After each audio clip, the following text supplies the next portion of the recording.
Good morning, Year 6, and more of The Lion Boy, Chapter 11. It was mid-afternoon when the Great Crimson Ship came through the electricity farm, ranks of ocean windmills like an army of giant propellers on sticks, into the harbour. Charlie found that he was very glad to see land again, although he had hardly noticed missing it. As soon as they were docked, he ran down the gangplank onto the big concrete quay, desperate to find a cat with some news. As he landed, his legs jarred horribly. How very solid the ground seemed after his days at sea. "Hey there, Lion Boy," called a voice from the deck behind him. It was Major Tibb. "You'd better get right back on board right now. We don't do shore leave without leave. Get back in here and help Macomo. There's plenty of work to be done." Turning back disappointed to the ship, Charlie saw a most peculiar sight. A great crane had been waiting for them on the quay when they were cruised in, looming red and white against the sky. It now sort of leaned in towards the ship, where the entire crew seemed to be scurrying about on deck at the foot of one of the masts. A huge chain hung from the crane and was, Charlie realised, being attached near the base of the mast. Another chain hung in mid-air. No, it was moving. Halfway up the mast, another knot of sailors were busying themselves with something. Suddenly a cry went up. The sailors all stood back and down as if in a single movement, and then the mast was uprooted like a great tree in a high wind, or a giant weed in the hand of a great giant gardener. Where it had stood tall and proud, it now lay flat in the air, hanging from the chains, flying slowly towards the quay. "What's happening?" cried Charlie to one of the harbour guys standing by him on the quay. "Stand back!" shouted the man as the mast lurched through the air in their direction. "Way back! Stand back!" Charlie looked. Then, as soon as the mast was laid down, and unlikely to knock anyone's head off, he scampered back up the gangplank on the deck. "What's going on?" he said to one of the sailors. "Unstepping the mast," replied the sailor briefly, and was on his way to the base of the second mast. "Didn't think those would fit under the bridges, did you? We leave 'em here in storage. Pick up the other set at Port St. Louis. Get over now, I'm busy." Charlie gazed in amazement at the second, and then the third mast was lifted from the roots, flown through the air and put down on the quay. Or he would have, but Macomo called him, wanting him to go to the bursar and remind him that they had been promised extra fresh meat for the lions, but hadn't had the money yet, and telling him to make sure the quartermaster had arranged for the meat to arrive before dawn the next morning, because it was an early start and a long run down. And when he had done that, he was to run ashore and get some of Macomo's black cigarette papers because he was running out. Charlie was happy as could be to go ashore. The quay was frantic with activity, fresh bread and vegetables coming aboard, sailors refilling the water tanks in the hold through massive hose pipes like gigantic pythons, which flexed and leaped as the water poured through. He found a tobacco, a smaller shop selling all kinds of smoking things, a street in from the harbour, and found his French was quite good enough to buy Macomo's horrid little papers. All the while he had his eye open for a cat, but nothing.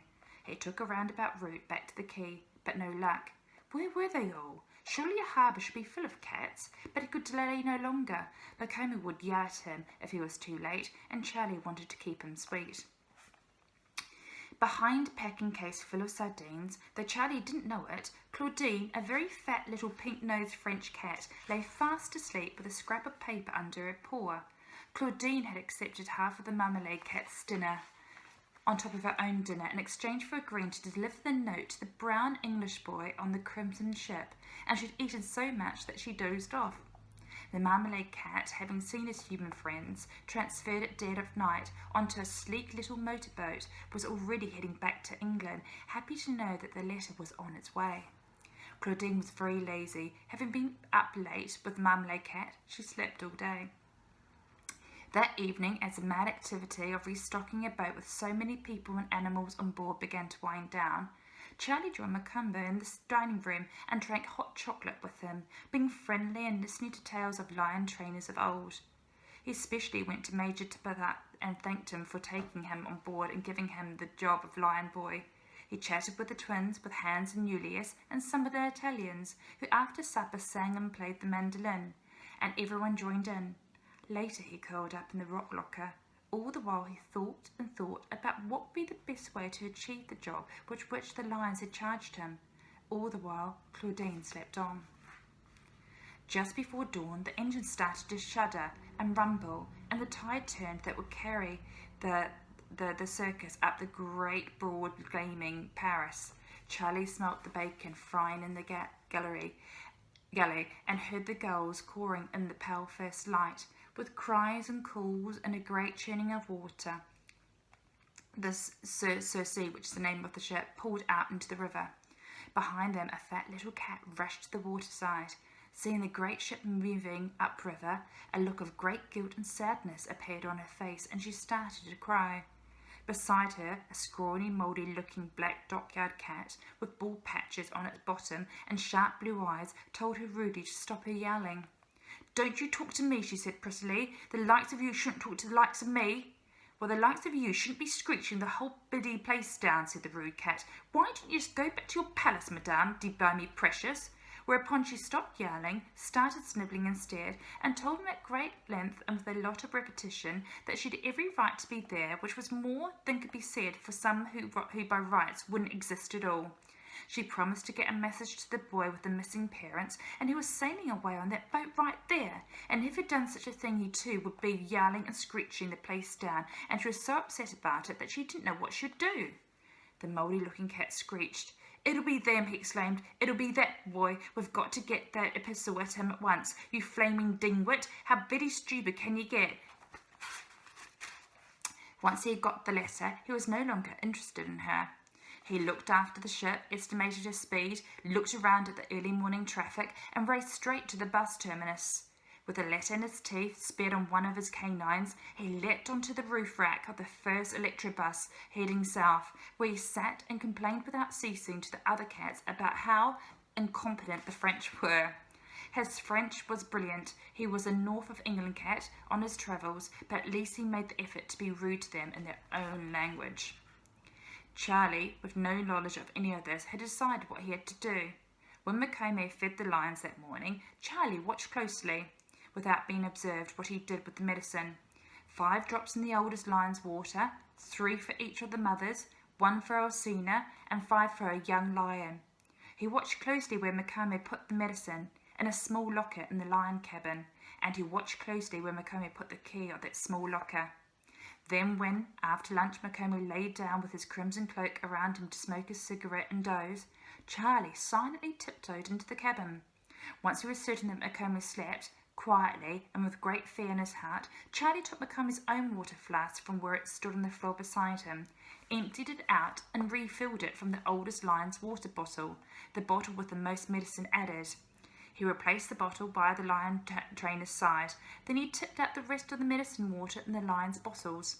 The low gurgling sound as the water poured out made Charlie start, but Makome didn't stir. Most of it went on the floor. It couldn't be helped. He just hoped Makome wouldn't notice, and he might well not, because it was Charlie who cleaned the cages. Swiftly and silently, he refilled the lion's drinking bottles with fresh, clean water. All the while the young lion and Alcina watched him, and they purred quietly, and Alcina growled gentle faces of encouragement. Then they all just had to wait and see what happened. Charlie lay back in his bale of hay and, despite everything, began to doze a little himself. It wasn't too long before Makome woke up thirsty, reached to his flask and took a long swig. So far, so good. Disturbed by the noise, the oldest lion woke up, also thirsty, and took a long swig of his own water. Neither of them seemed to notice any difference. Ulysse had said they would be stopping each night and expecting to reach Paris in 6 days' time. That meant there were 6 more opportunities to make and keep Makome dopey, and 6 more days to clear the mind of the oldest lion and bring his spirit back. If Charlie could pull this trick again and again, and if the young lion had been right about what was in the medicine, then by the time they reached Paris, the oldest lion would have his spirit back, and Makome would be constantly tired and sleepy and dull and dispirited. Charlie grinned at the young lion. The young lion whisked his whiskers at Charlie. Step 1 had been accomplished. Makome yawned, rolled over in his cloak, and went back to sleep. "Yay," whispered Charlie in triumph, but trying to be very quiet. Makome began to snore gently. Charlie and the younger lions began to relax. "Charlie," said Alcina, "why were your parents taken away? Have they been taken to a circus like us?" Don't be daft, the young lion began. Humans join circuses because they want to, not because anyone makes them. But in a way it's the same, Charlie said. Someone wants them to work for them, perform tricks they don't want to perform, to hand over their specialness and their skills. Alcina looked shocked. The lioness blinked. They understood this, and they felt for Charlie.